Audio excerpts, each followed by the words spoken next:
दिल्ली के बाद पंजाब की बात, पंजाब को लेकर पोल स्टैट और पीपल्स इनसाइट का एग्जिट पोल ये रहा आपके सामने। कुल सीटें 13, बीजेपी के खाते में 3 सीटें पंजाब के अंदर जाती हुई नजर आ रही हैं, कांग्रेस के खाते में 5 सीटें और आम आदमी पार्टी के खाते में 3 सीटें जाती हुई नजर आ रही हैं और शिरोमणि अकाली दल को 1 सीट मिल सकती है। ये हमारा एग्जिट पोल साफ तौर पर कह रहा है। हमारे साथ हर्षवर्धन त्रिपाठी जी भी मौजूद हैं। त्रिपाठी जी, दिल्ली और पंजाब के एग्जिट पोल के आंकड़े क्या कहानी कहते हुए नजर आते हैं? दिल्ली में 7 लड़े आम आदमी पार्टी और कांग्रेस मिलकर तो भी कोई करिश्मा नहीं, पंजाब में अलग अलग लड़े, एक दूसरे के खिलाफ लड़े तो भी कोई करिश्मा नहीं।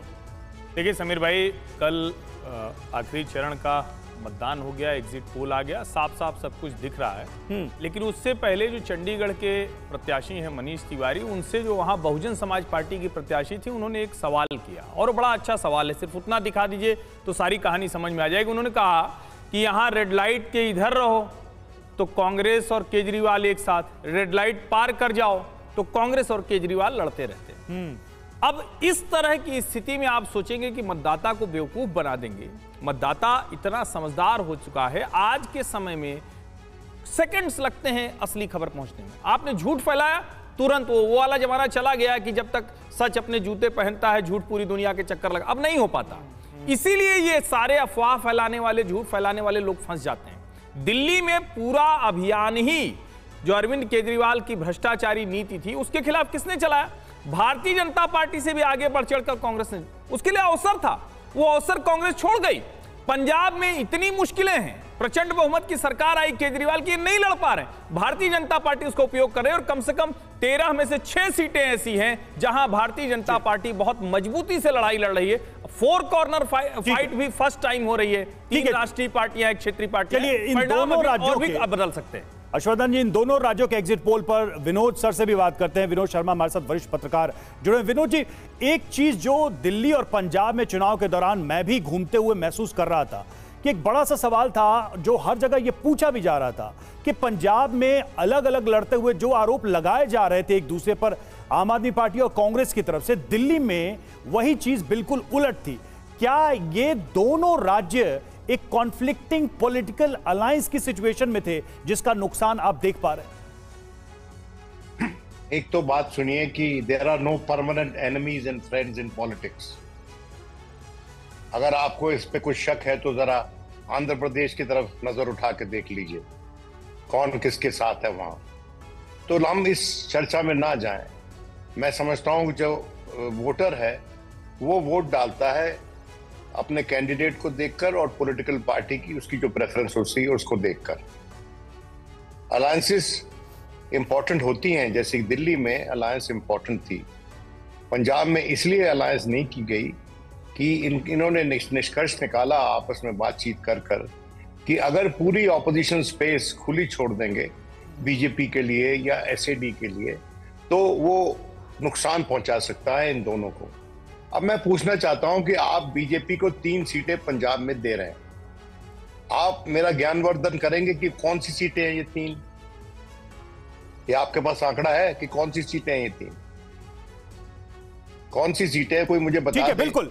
देखिए हमारे साथ पार्षद जुड़े हुए हैं, हमारे साथ डेटा मोशाय जुड़े हुए हैं जिनके माध्यम से ये सारा एग्जिट पोल का डेटा है। जल्दी से उन सीटों पर भी हम बात कर लेते हैं।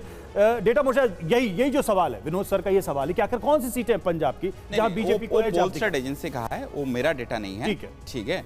तो बीजेपी देखिए पिछले बार 2 सीट जीता था और बीजेपी जो नॉर्दर्न पंजाब में ये 2 सीट जीता था। ठीक है, तो एक होशियारपुर और ये देखिए आप गुरुदासपुर और गुरुदासपुर और होशियारपुर, ये दोनों सीट जीता था।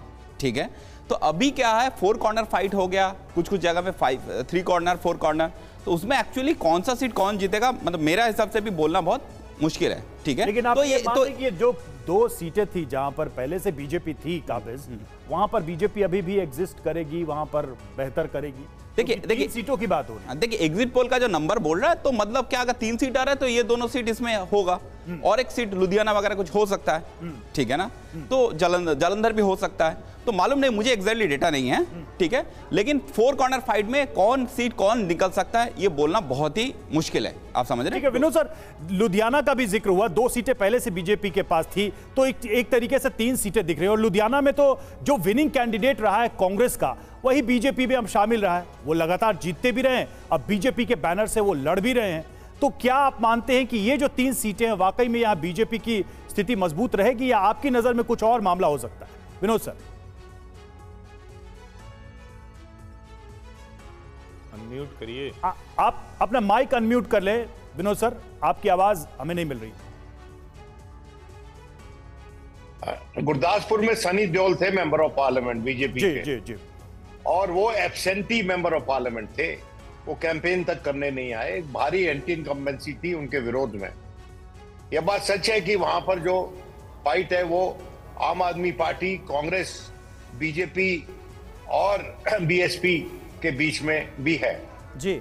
मेरा ये मानना है कि 3 सीटों का जो आंकड़ा भारतीय जनता पार्टी को दिया जा रहा है, ये बड़ा अद्भुत होगा अगर 3 सीटें भारतीय जनता पार्टी वहां से जीत के निकल आती है। मैं होशियारपुर समझ सकता हूं, होशियारपुर में उनका सिटिंग मेंबर ऑफ पार्लियामेंट है, मिनिस्टर थे केंद्र में, अब उनकी वाइफ इलेक्शन लड़ रही है जी।